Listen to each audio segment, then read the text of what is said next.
Welcome to A Hundred with Coach A podcast. I'm excited because I tried to switch it up today, and I had the idea of let's record a live one and just to see how it goes. So I'll record this one and just kind of give it a test run to see how to set up my little makeshift studio. Shout out to my husband; he helped me get it all together. So yeah, this is exciting. I like this. It's definitely different from me recording my audio. Just being in my comfort zone. Once I sit there too long, it's like, let's try something else. And at first I used to be like, calm down, girl. Again, another idea. But I was getting some gems dropped on me this week, and I was listening to this live video, and oh my god, I cannot remember her name, but I do remember that I met her on Clubhouse. And one of these motivation for entrepreneurs or business moguls, and she was talking about how when your why of what you do remains the same, the how can alternate however you see fit. And that just hit and clicked something within me that was like, that's it right there. Like, I have all these different ideas of how I want to motivate people, how I want to reach out to people to help them become their true authentic self, and just to do better and be better. And so I'm like, girl, you got all these ideas, doing this, doing that, let's try this. And when I heard that, it just sat with me and clicked in that my why always remains the same, and how I do it may show up in many different ways, and that does not deter me away from the purpose of what I'm doing and how it's meant to come off and how it's meant to be portrayed. So here we go. It sparked another idea for me to try this setting, and I love it. So normally I start off with how my week was going, how my weekend has been, and it's been great. Same old, chilling, relaxing, have another weekend off work, which is really great because I got time to get some time to myself. I'll take my long baths and watch TV, light my candles, listen to some music. And I have realized that I do not listen to music at home a lot. I was getting my lashes done. Shout out to Ashley Carter, who does my lashes. She's Lashes by Jewel on Facebook and Instagram, and I'll put up a link so you guys can contact her if you like the lash look and you want to hit her up. She's so dope. I love her. So being there, she always sets the mood, and there's always a good playlist. And I probably ask her every other day or every other appointment when I go, like, what is this? What's your playlist? Just because I love the music that she plays. And I was just talking to her at my last appointment, like, I do not listen to music at home. I only listen to it at work. And I love music. Music is so therapeutic to me. It just puts me in so many different thoughts and spaces, and it takes me out of certain spaces and thoughts too. So when I got home, I was like, okay, I need to plug up these speakers and play music, because I was raised on music being played all day. My mom was a big music lover, and it just set the tone for our house and our household. And it was like when you woke up to that R&B music blasting and being loud, it was like we knew it was gonna be a good day. Like, we knew that the weekend, it started the weekend off right, or it was ending there. But it was just such a mood stabilizer as we were growing up. So I got to do that, and I was playing some music, and like my kids all know, like, okay, mama must be in a good mood. Like, she got the music blasted, she and her, I'm singing all through the house, and it was good. I love that feeling, and I'm like, I have to do that more. I have to play my music more and at home, so that I don't know, it gives me a whole serene feeling, and just kind of being in my own zone. It gave me my let loose, and I can scream my bad notes all out loud, and fall in love with my music, because I love me some R&B music, 90s, 80s, like that's my stuff. So yeah, that has been my week, and it ended off basketball tournaments again. My daughter had some basketball tournaments, and I'm so proud of her. She has been doing really good in basketball. She has been working on her craft and getting better and better, and I literally have to stop myself from tearing up at the games, because just seeing her like do her thing and seeing her improve, and just meeting so many people who's interested in where she's going for high school, what she's doing next, can I train her, we want to work with her. Like it's such a good feeling hearing that about your kids, when you just see this natural gift in them, and it comes easy to her, and to see her just get lost in the game and her passion behind it, it makes me cry almost.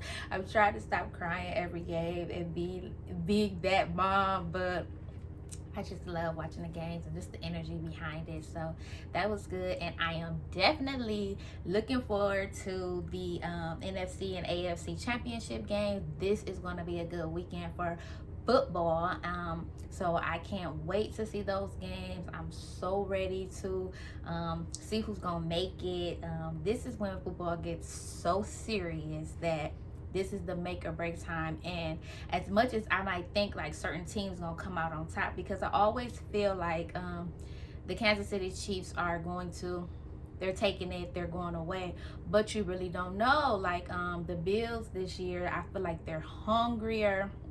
My husband mentioned this, like he thinks the Bills might go away with it, but I don't know, because you think that they're hungry and they want it until it's time to get on that field, and I feel like it's an intimidation that comes on, you know what I mean, or just the frustration, or just wanting it so bad where you just never know how it's gonna go, and especially with bad calls, like you don't know. So it's gonna be interesting to see how this play out. My picks, I think I'm gonna go with Tampa Bay and the Chiefs.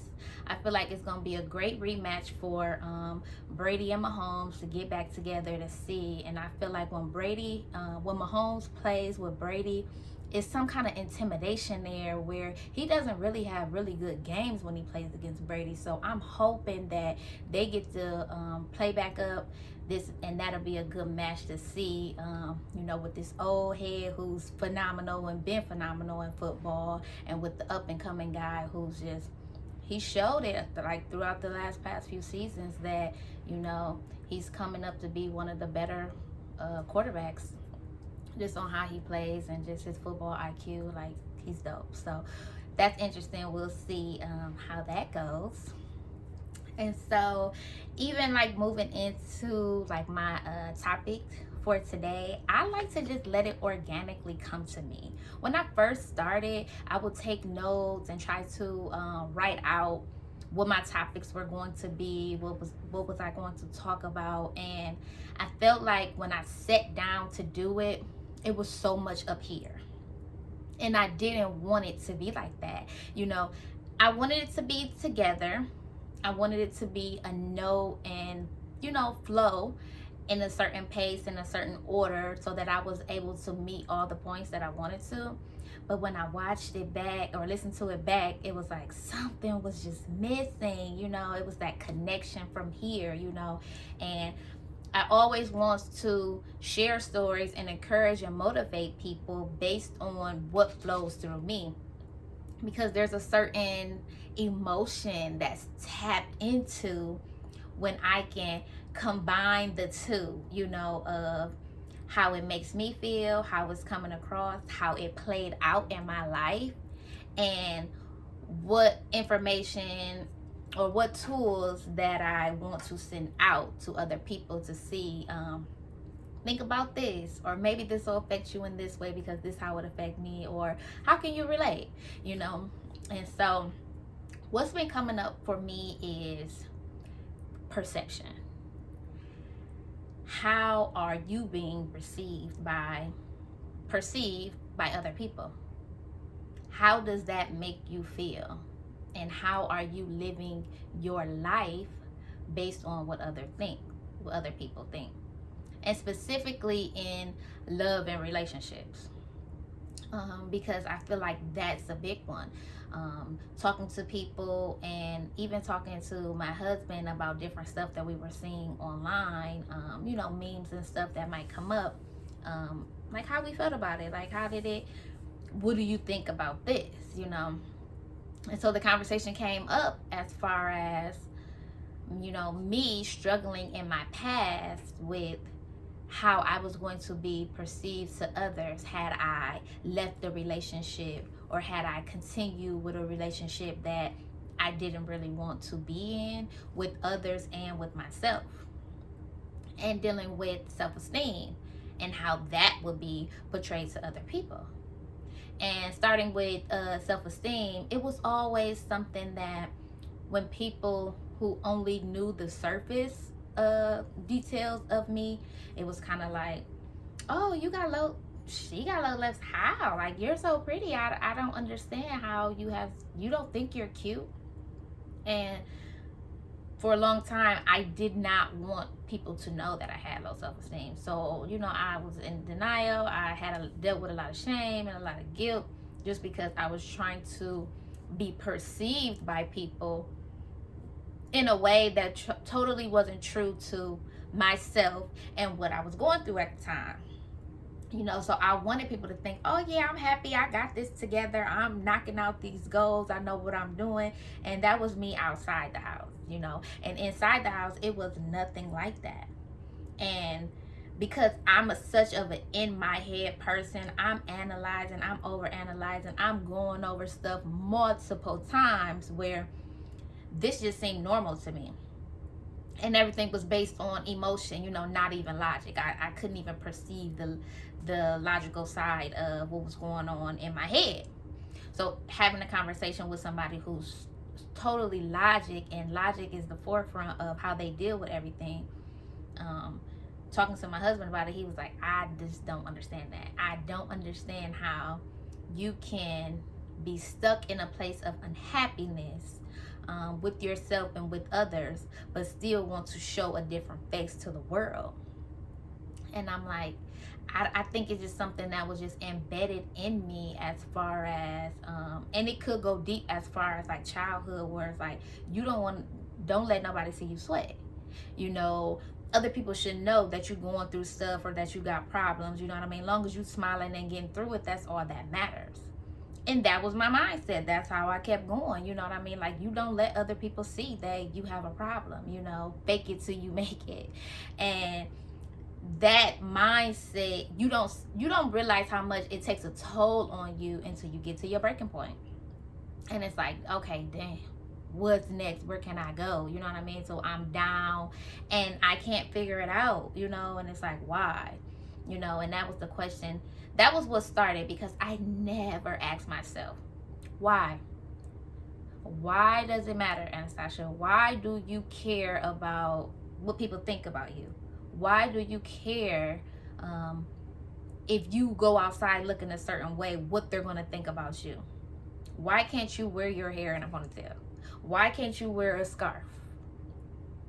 Oh no, people gonna think this, or oh no, they gonna look at me and be like, why she look like that? Why she got? And it's like, why does that matter to you? And it only mattered when I was dealing with my insecurities, when I didn't feel like I was enough, pretty enough, smart enough, just enough, period. And now being here, stepping into who I am, owning my beauty, and having a sense of self-esteem that this is you. And I love it.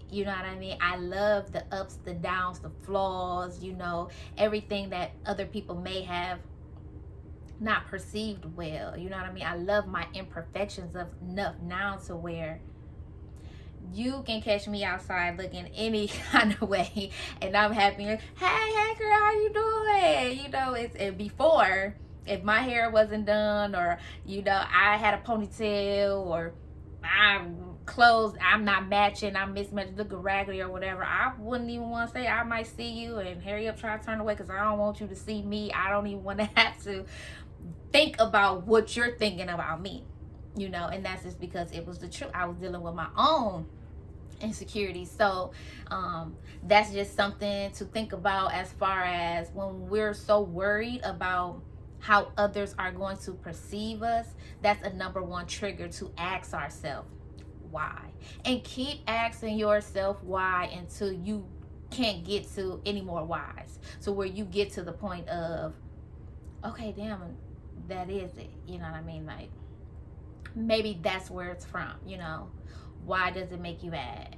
You know, it makes me mad because I don't want people in my business, you know what I mean? Why don't you want people in your business? You know, until you get to, I don't know, you know what I mean? Like, I don't know why I don't want people in my business, you know, because on the sense of, you want to be understood, you know, you don't want to be alone, you want people to come and comfort you in times, but yet it's a contradiction to not want anybody in your business. You know, you don't want to be vulnerable, you're closed off, but yet you're still wondering, like, don't nobody care about me, don't nobody care to check on me. And it's like, how can we? You know, you afraid to be vulnerable and you're closed off, you're not allowing anybody to come in, you know. And it's like, why? And it could just been something, like I said, that's just been embedded in you, you know. Don't let nobody let you see you sweat, you know. Growing up, my mom used to always be like, what goes on in this house stays in this house. It ain't nobody else's business. So I took on that mindset too, of secrets. Keep them secrets. Don't worry about what's going on, you know. I tell whoever I want to at the time, but secrets was a really big thing, and it was just kind of how we was raised. And I think now, looking back at it and seeing, like, and it might not have even been anything that was huge, you know what I mean? Like, as far as like having friends and people that was growing up, and they'd be like, oh well, our lights got cut off, you know. And then, you know how gossip spread, oh, they ain't got no lights, they got, you know, something going on. And then hearing me, being the kid who was nosy in all the adult conversations, hearing them talk like, ain't nobody tell him to tell that, I don't know why, you know, that ain't nobody's business, they ain't gonna help us, da da da da. And then it just kind of embedded in here that, oh, okay, they need help, but they still don't, it ain't nobody else's business, you know what I mean? They rather struggle, you know, be upset and be ashamed than say, I need some help, you know what I mean? And then the kids getting beat down and yelled at for sending this information that ain't nobody never tell them to not say anyway, you know what I mean? They're just speaking their reality. And then you're seeing the backlash of it, like, oh, okay, that's just something that I don't do because that makes mom and dad upset, you know. So you continue these patterns. And even in moving towards love, you know, even not understanding how to love yourself, not how to be vulnerable, and not seeing love reciprocated in a way that you can understand, and that and in a way that you know how to receive it and give it off. You become guarded in those relationships too, because everybody only wants to talk about and showcase the good part of love, you know. We're in love, we're happy, that's all you need to know, you know. Nobody wants to talk about the struggles and the hard times and trying to get it together, you know. And it's just become a pattern because it's an embarrassment, right? You don't want to look like, or you don't want people to think something's going on that you're not ready to face, and that you're not ready to let the world know. And it's always that question of, why suffer with yourself and in a relationship just because you don't want other people to know your truth? You know, you don't want to be confronted with what you already know, is what I think. And not to say that it can't get better, you know what I mean? And it's not something that can be worked out between oneself or your partner. But being vulnerable and owning your truth helps fight so many obstacles that may have not lasted so long.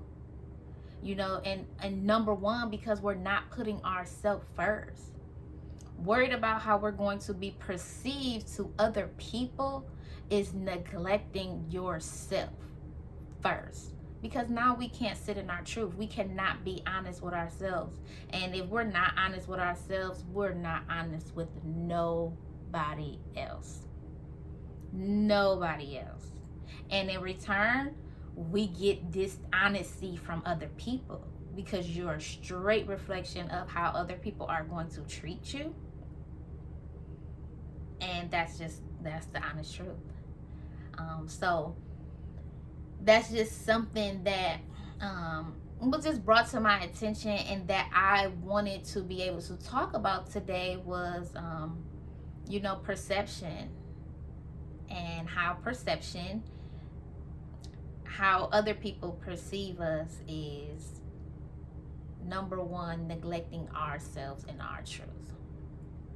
So I feel like some ways that you would know, and I feel like you already know. You honestly know, like I said, your higher self, that common sense part of you, that thought in your head that's telling you, no, why we doing this? Like, let's just come on, that you're ignoring. That part of you knows, you know what I mean, that something else is going on, and we're worried about the perception of other people.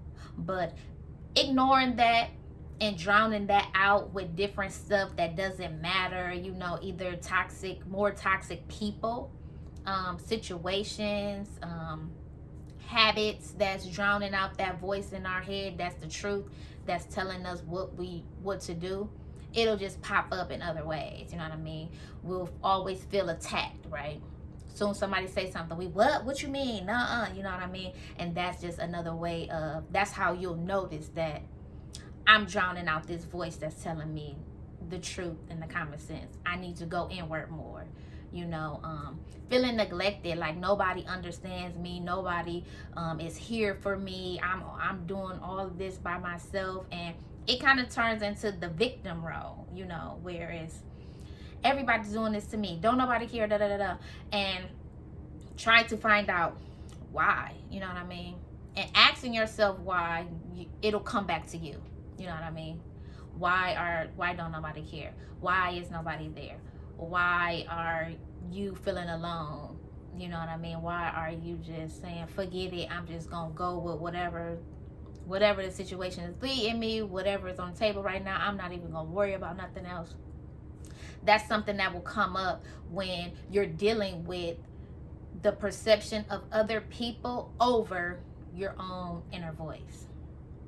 And so that's just some stuff to self-reflect on and write down. And I know what I want to start now is journal prompts. And with this week, with this conversation of perception and how you're perceived to other people and how it matches who you feel like you are, I think a good journal prompt for this week would be, who am I, number one, who I want to be, number two, and what does other people think of me? And I think once you line those three up, I think it might trigger something, in your head, as far as like this imposter syndrome, as far as trying to be something to other people, just in a pattern, and everything you do, you want it to look this way, you want to be perceived as this person, and lining those up. Because I'm telling you, once you stand in your truth of who you are and accept your flaws, your imperfections, and getting rid of the standards of this perfect criteria or any criteria as it pertains to you, how people perceive you, it won't matter. You'll start to be able to look into it and understand that it does not have nothing to do with you when it comes to how people think you are and what they think you are. And because this coming from a person who struggled with that for so many years, you know, I wanted to be this good girl. I wanted to be perceived as a good girl. And the criteria of a good girl is what? Like, who can give me a definition of a good girl, right? Nobody, because to every person, it's going to be a different thing, you know? And so it's like, how, me asking myself, how are you trying to be perceived as this good girl and you don't even know the criteria of what a good girl is going to change every day, every hour, every minute? Can you do that? You know, how exhausting is that going to be? Oh no, good girls don't do that. I can't do this. Good girls need to be able to go here and go there. And even starting off, it was like, you a good girl. You got these 2 kids at what, 23, 2 different dads. Like, is that what good girls do? And now I'm trying to not make that significant. Oh, okay, that's fine. Everybody do that. Now I just have to let me get my career in order. Okay, once I get a degree and I'm making this kind of money and I'm working here, I'll start getting back in line to where I messed up and now what a good girl is supposed to do, you know. And this is just all me in my head dealing with my insecurities and thinking too much about what other people wanted me to be, when it's, you need to deal with who you are right now, the cards that you were dealt, and how you're going to handle it. Because your path is your path, and what's happening in your life is in straight alignment with your purpose. This is the path you are supposed to go down. This was supposed to happen to you because there's a lesson in this. And now if you're not getting these lessons and you keep bumping your head, your path is going to jump here and jump here. But the purpose is always going to align. We might have to go through these repeated patterns because we hard-headed. We don't want to listen, right? We need more signs. We not paying attention because we're not getting in tune with who we are. So yes, our path gets out of whack, right? We go down different roads that we might not even necessarily had to go down, right?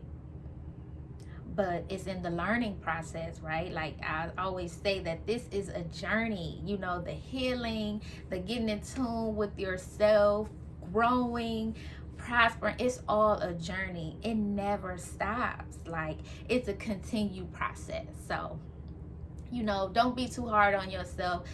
Learn more and more about yourself, your triggers, talking. I always say go back to that childhood trauma, and stuff will start to click more to you, you know. Find stuff that feeds more into your soul, you know. And I know for me, reading is a big thing for me. Learning different things that I didn't know is it triggers certain things about me too. And when I'm on that journey of learning more about myself, or just picking something that I want to dive deeper into, certain things line up to where I'm at in life, where I'm like, that's it. This is what I need to know. And that this brings me to the point of I would start watching these videos on Dr. Sebi. And I had always heard about just being in the healing world, being so interested in holistic meal plans and diets and stuff like that. Always heard about him. I never watched any videos on him. I would watch videos of people talking about him, but nothing of him directly.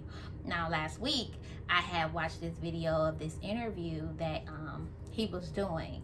And he was talking to this lady, and he had mentioned that him being younger, I want to say 30s, don't quote me on this, I think 30s, and just having high blood pressure and just having all these ailments with himself, and he wanted to fix that. Like, me being younger and practically dying, you know, like, I need to do something different. And how he started doing this plant-based diet, and stuff just started changing, and his health got better. And the one thing that he said was, I knew that if I could do this for myself, that he didn't get all that way.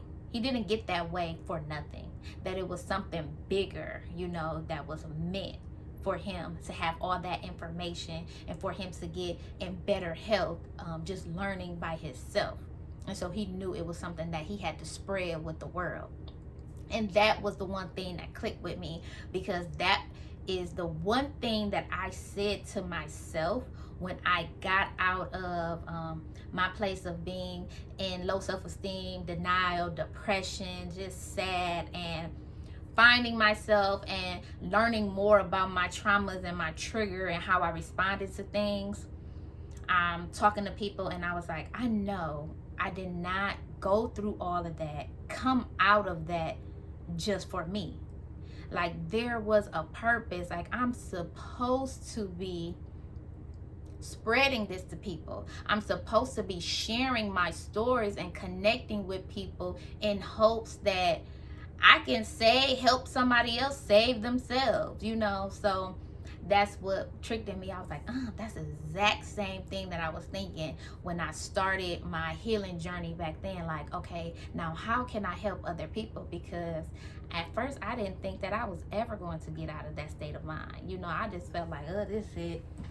I'm going down like this. This the end. Like, this is life for me. Like, maybe it might change, but I don't know, And so, like, stuff will start connecting like that. Similarities will start hitting, because as soon as he said that, I was like, okay, I'm supposed to be listening to this at this moment, and something else is going to come out of that, come out of me just watching these videos, and not to say I know exactly what it is, but I know going further that more stuff's going to click, and it's going to start aligning into what's next, and me not even being afraid of trying new things and just, going with the flow, starting and stopping as I see fit, not putting too much on myself to be or achieve anything that's just already not in this natural state of happening. So hopefully you guys can see some similarities, connect. Let me know if you guys do that journal prompt. I'm going to do mine tomorrow, Monday, and write it out, and I'll share it on my social media platforms. I'm on Instagram and I'm on Facebook, 100 with Coach A, and I like journaling, just getting my thoughts out, writing stuff down, and I'm really amazed when I go back and look at it, like writing stuff out years, 2-3 years ago, and looking and being like, dang, it's crazy how you write all this stuff down of what you want and what you foresee happening, and then to see it come to fruition, it's like, it's so much power in journaling. Y'all just don't have any idea. So get you a little cute journal, or even your notepad. I write on my notepad on my phone a lot too, and I save them up, and then I'll just transfer them over either when I got some downtime or when I'm at work. So that helps me out a lot. And thank you. I also did like this, I was watching this Judge Judy episode this week, and the thought of perception, how it sparked from this Judge Judy episode. And I am going to leave this clip of this Judge Judy episode. I love Judge Judy, and it's so much stuff that happened in Judge Judy, so many lessons, because Judy gonna give it to you exactly how it is. I love her, and I feel like people don't even realize how many lessons it is in everything, for real. It's lessons in everything, just depending on how you see it and how it connects with you. But this episode is based on a relationship, so it was like perfect for my podcast, even dealing with perception and love and relationships. And you guys got to check it out.